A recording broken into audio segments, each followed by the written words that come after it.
What's up, guys? It is Jay Beebs here, and welcome to another episode of the Cambridge United Road to Glory. You can tell from the title, we will be making it to the Champions League final.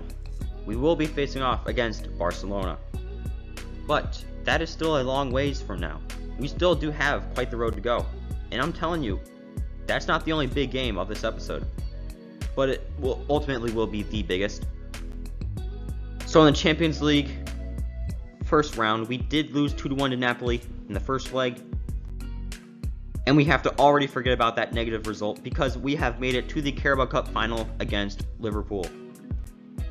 Liverpool are playing again their 4-3-3. Don't know why, but they've always played, anytime I've played them, Alexander-Arnold at left back.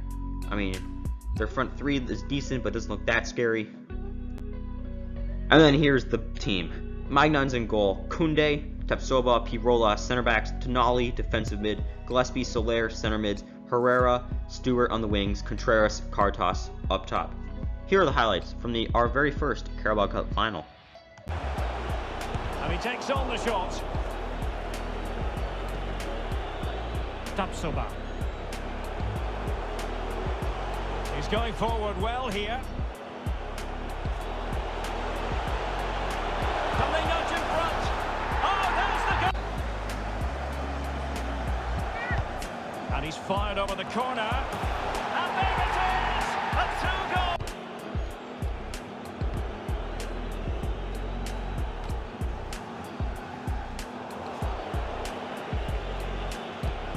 Beautifully weighted ball. Well, they might be onto something. And a goal! And now the delivery. Well, still an issue here. Danger averted for now. Oh, he's lost possession. And team in position. A goal!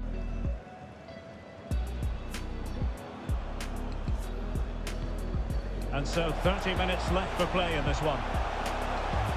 Oh, what an opportunity. Oh, bang! One side celebrating and the other distraught. Memories are being made. And now for the trophy lift itself. The cup winners. I mean, a 5-0 victory. We're the best team in the world. Easily crushed Liverpool, who I love to beat because they're so easy to do so. We win the Carabao Cup, our first time winning this, and our first domestic trophy in a very, very long time. Lorenz Hackle will be departing the club. He will be joining Cardiff City for just over $4.5 million. And in the next leg of the Champions League, we turned it up. We won 3-1 and advanced 4-3 on aggregate. In the next stage, we drew Atletico Madrid, who we beat 2-1 in the first leg, and drew 1-1 in the second leg, meaning we will be going through 3-2 on aggregate. We then drew against Wolfsburg, who we beat 2-1, and then we drew 2-2. Advancing on aggregate 4-3. So if you can tell, there's a trend here. We win the first game, we draw the second game. Very simple, very basic. But look at this. We have to again forget all about the Champions League and focus purely on the FA Cup as we are against Aston Villa in the final. Their team is not good, it's not even worth showing. Here's the team. It's the same as always. This is our best 11. This is our strongest 11. Here are the highlights. Oh, he's blocked it.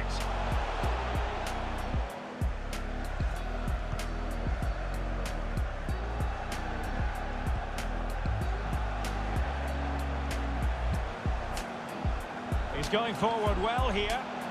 Can he put them in front? Oh, there's the... Oh, tremendous vision.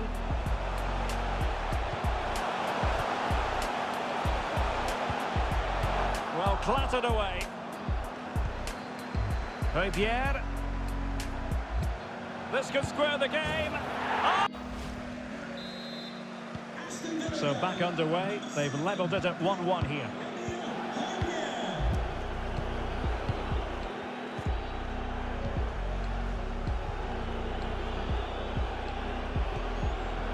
Soler. Oh, he's through here. Oh, it's in. They take the... Who can he pick out? Well, the danger is still there. Danger averted for now.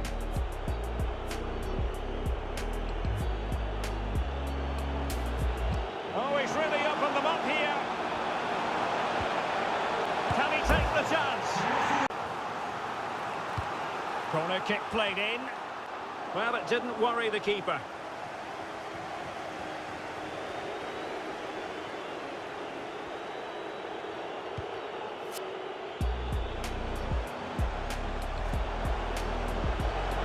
He continues it. Oh, what an opportunity. And he's only got... Giving the ball to the opposition that time.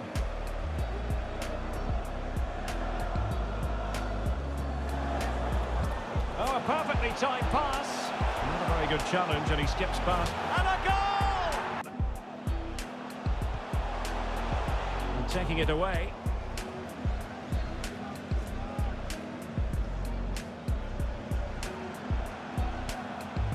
Fruitful looking attack. Oh, a nice looking pass. Side celebrating and the other distraught. Memories are being made. Well, just look at those. And now for the trophy lift itself. The cup winners. Well, you can just see. 5-2 victory in the final. Yet another easy victory for us, proving that we are, yet again, the best club. At least in England, we're focusing on that, whole in the world thing with the Champions League. So, Okadina will be departing the club at the end of the season. He will be joining Ajax. Good move for him, but hopefully this is our last season. Because we're facing FC Barcelona in the final at the Bernabeu. This series ends when we win the Champions League final, when we prove we are the best team in the world.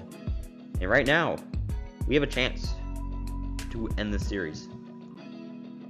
Looking at the road here, they did it a little bit more convincingly. They did only beat Sociedad 2-1, so that is something to take note of, because they were in our group and we quite easily beat them. So if we're going by the transitive property, we should easily be able to beat Barcelona. And here is the lineup. Magnans in goal, Koundé, Tapsoba, Pirola are the center backs, Tonali defensive mid, Gillespie, Soler center mids, Herrera, Stewart on the wings, Caritas, Contreras up top. This is the lineup we've been rolling with all season. It's been working so well. No need to try to change anything. Let's just go out and win. And here is the Barcelona lineup. They got Ter Stegen in goal, Friedel, Jimenez, center backs, Wan-Bissaka, Skriniar, left back, Ruiz, Atil, defensive mid, De Jong and Mount, center mids, Odegaard, Fati on the wings, and Fournier up top. I'm gonna be honest, I'm going to try to take advantage of Skriniar at that left back position. If we can get Herrera to use a little bit of pace, get past him, he should be pretty easy. But I swear every Barcelona team I face in career mode has Mount and De Jong at the center mids. So I've pretty much played this team many times before. Don't think there's any special to them. But what is special is the moment, the occasion. Here is the highlights from the Champions League final. And now the Champions League final commences.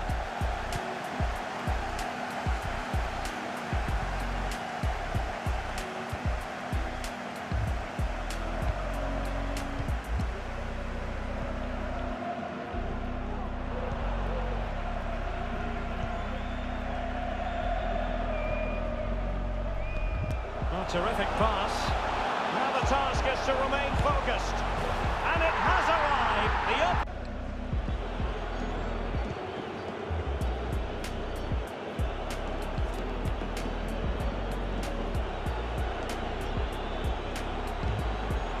Mount. He's got the right idea with that pass. Oh, a goal! He's equal.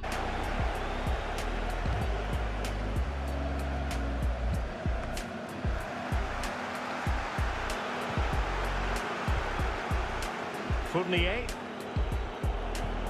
De Jong. Real chance. And into the second half then, in this battle for Champions League glory.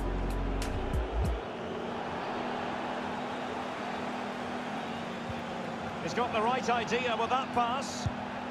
And a goal, the equal Target, the keeper might have had a problem.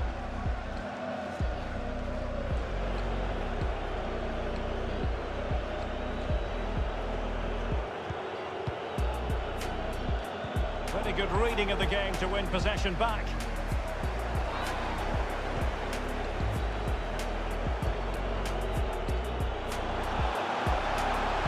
Making progress. Can he give them the lead?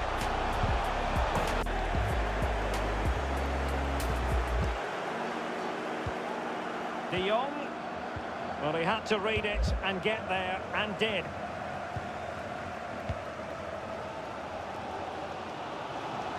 Bodies forward, and the break looks on. They need to get bodies back. Oh, I can't believe... And so the penalty shootout about to commence. And as a player, this is when you have to hold your nerve. And the keeper denies them from the spot. And up he comes, doing his best to remain focused. And that was an exquisitely taken penalty.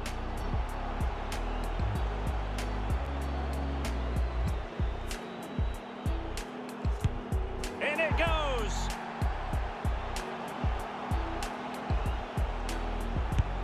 And there it is, perfectly executed. And he's beaten the keeper.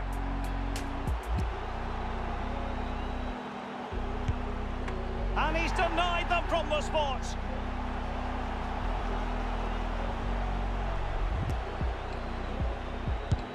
And confidently converted. Can he convert? Well, the keeper reacted magnificently. It comes down to this, a goal, and they win the game.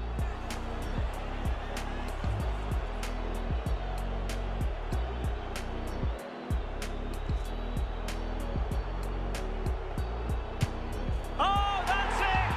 The final act in the drama! As possible. Well, I think we should give them some credit too. They played their part in what was an excellent contest. Some of their football was brilliant. Yes, here we go. The Champions League winners. Well, this is what they wanted. What a moment for these players. They've worked so hard to win. We did it. Penalty shootouts are too stressful. That is the first time I've been to a penalty shootout in the Champions League final. That's the first time in a game in a really long time that we didn't just crush our opponents. Barcelona played quite well. We played pretty decently. The best and biggest decision I made. You guys didn't see it, but I took out Tonali and I put Pereira into that defensive mid position because going forward, we didn't need anybody other than our front four and our strikers. So putting Pereira there to help clean up the midfield, clean things up a bit, really kept us in the game. And obviously, we go to pens, nerves are high, tensions are high. Gillespie puts away the winning pen, and we advance to the graveyard, unfortunately. This series is over. This is the last episode. There's nothing left to do. We have done everything. We've achieved the final goal. Road to glory is I always want to go and win the Champions League final. I wanted to do that. We did that. And now I can start thinking about our next journey. But this journey is still not over yet. We got to look back at everything we did. This season we finished second in the Prem. Pretty good finish. Obviously we won the FA Cup, crushing Aston Villa 5-2.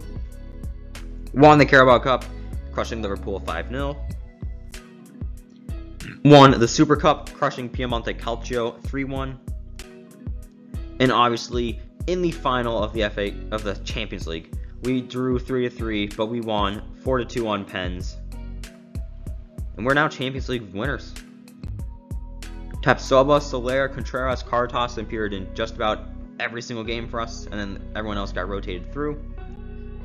Caritas led the team in goal scoring with 35, Contreras was just 2 behind him with 33, and Soler from the midfield position had 22. Soler, despite scoring 22 goals, also had 23 assists, Caritas had 11, and Stewart and Contreras had 9. So now it's all over. We get to go back, we get to look at the team. We go right to Caritas. Him and Koutsias, I signed in that first season. They were supposed to be both 94 overall strikers. They were supposed to be the best strikers in the world. Caritas was not playing good for us for a while, so I loaned him out. I then sold Koutsias and brought Caritas back last season, and he's been excellent ever since. Gillespie, I had a really rocky relationship with him as well. I don't know what it was. I just never liked how good he was. He just never seemed to do the things I wanted him to do. Nothing seemed to work out for him between me and him, so I loaned him out. He came back as a fully polished player. Carlos Soler from a team that I have a soft spot for in Valencia. Unfortunately, with how things are going with the club, it's been kind of difficult to really support what they're doing, but I will support Soler. He is going to be a very good player in real life and as well as FIFA. I mean, 22 goals, 23 assists in a season. It's insanely good. Bagnan, the goalkeeper, signed him as just a 32-year-old, one of the best players in the world. He's actually better now. Signed him, I think, at an 89 overall. He's now a 90 overall. Contreras, brought him in as a free agent striker. He was the replacement for Caritas back when I had Koutsias in him. And then he fully just developed into a player on his own, and now he was one of the starters for the Champions League final. Koundé this season, very good, very important. You guys won't see it unless you check out full game clips on my JB Plays channel, where I post all my FIFA full game clips. There was multiple times he was making runs forward. He was setting plays up. Exactly what I'd love to see from a center back. Tapsoba really helped push us over the hump these last couple of years. Brought him in as a big player last season in that giant financial takeover, and he performed very well for us. Pirola, very mixed relationship with him as well. He was always a solid center back, nothing too special, but these last 2 years he's really improved and shown why I was right to sign him. Sandro Tonali, I mean, a player of his caliber, of his quality, bringing him in at that defensive mid position, pretty decent defender. He's also excellent going forward. He really helped us out. Stewart, the left mid, brought him in as he's from our youth academy. Brought him in, American, but he was on a loan for a very, very long time. But he obviously showed that he's young, he can improve, and now he's on pace to become one of the best in the world. Perea, our center back, one of the loaded in players from the original youth academy. I mean, he started off as a defensive mid back when we were playing a 3-5-2. Then I moved him to center back and he became an absolute stud. Lancaster, one of the OG players from Cambridge United. Did not think he would end up being this good, did not think I would end up using him this long, but he proved me wrong. He was very solid for us, but obviously had to send him out on loan to make room for him. Lopez, the attacking mid, just never really got a chance to play at the club. Brought him in, very good potential, but he was just always second choice. Gilbert, in a different world, would have been a very, very key player for us. He was a striker that I was converting to attacking mid, but then I loaned him out because he wasn't going to be playing. Then I brought him in, then I switched him to left mid, never really a starter, decided to loan him out this year. Rafa Herrera, I mean, he is going to be the next Messi. Obviously, you had to bring him in this season, absolute stud. Barrett, the left mid, who was at one point an attacking mid, and was also at one point a striker. Again, just like Gilbert, trying to figure out where exactly to put him to get the best out of him. Rossi is just a player who was just constantly out on loan, never really solidified himself as a starter at the club. Rakinsens was he was one of these starters for a very, very long time until, obviously, we get all this money to bring in Koundé and Tapsoba. He played a couple of crucial games for us when Koundé was out injured. Goossens, just, again, like Rossi, and like unfortunately, a lot of these players was constantly out on loan because I couldn't find a purpose for them at the club. Gonzalez, center mid, he was out on loan for a while. Then this season, brought him in. This season, decided to keep him, have him be our backup center mid. He proved that was a good choice. Saber, brought him in as a free agent. Just was always a good rotation player, never a really good key starter. Lozano, in a different world, would have been starting for us this year. Cardenas was he still is, you can see that role, prospect. He's just been floating around on different loan spells at that goalkeeper position. Teixeira, just like a lot of these players, constantly out on loan. Heaney, he played for us when we needed him to do his job. He did decently well, but again, was never really a big starter for us. Duran, I wanted him to switch from right wing back to left mid, but in order to do that, I put him out on loan too much. He kept improving as a right wing back, not a left mid, so just had to keep loaning him out. Lawler, I don't think ever started a game for us, but off the bench, he was exactly what we needed. We needed a little bit of depth at striker, so I had him. Salvador Ruiz. He had 93 to 94 potential at some point, but just to show you how deep and how much depth this entire squad has, he just never got a chance to play. Slater he had decent potential, but I mean, obviously he made it to 77, but he just never had a chance to play, never really did ever play. Dahan at striker.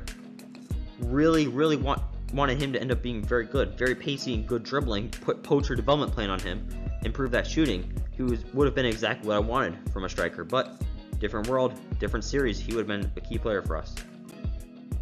Timmerman, just youth player that was constantly out on loan. Same goes for Perez. And Okadina, one of the OGs from Cambridge United. Absolutely loved him. He was a very good key player for us when we needed him to play, but obviously life moves on, things happen. But thankful we were able to keep him at the club this long. Lorenzo, young youth player who never really had a chance, same with Presa. But this man, Alan Brown, if you guys remember from my very first ever FIFA series, Cambridge United Road to Glory on FIFA 20, I signed this man, and he effectively took us from League 1 to the Premier League. He was the key player, he was the driving force behind that push. So I'm really thankful that he was able to win the Champions League with us. He is retiring this year, so again, it wouldn't have felt right to go forward with him next season. But Alan Brown, thank you for your service, and ultimately ending up becoming a Cambridge United legend for us. So, I mean, look at this team. This is a very good, very solid team. Not much weaknesses anywhere. And, I mean, this is the end of the series. It's always tough finishing these series because I really enjoyed the journey here. It was absolutely a blast. Hopefully you guys enjoyed it as well. But it is time to say goodbye to what has been one of the best teams I've ever made. So I will see you guys soon. Because I'm telling you, Borussia Dortmund 2, that will be the next Road to Glory coming up. You're not going to want to miss it. Obviously, Borussia Dortmund 2. They're not Borussia Dortmund. We'll face off against them plenty. And then after that, I'm thinking a Real Sociedad B Road to Glory. Then maybe an AS Nancy Road to Glory. Then I think I'm going to head out to the Netherlands for a go-ahead Eagles Road to Glory. And then in 2022, I think I'm going to shape things up a lot. The channel is going to change drastically if I don't get, if I don't get consistent views, get a lot more success, more than 2 views on a video. So, just saying, look out for some changes. But thank you guys so much for watching. It means a blast. Obviously, if you just watched this episode, there's so many more before. There's a whole entire other series if you want to go check that out. Really hope you guys did enjoy. And it is J Beebs, for the last time with Cambridge United, signing off.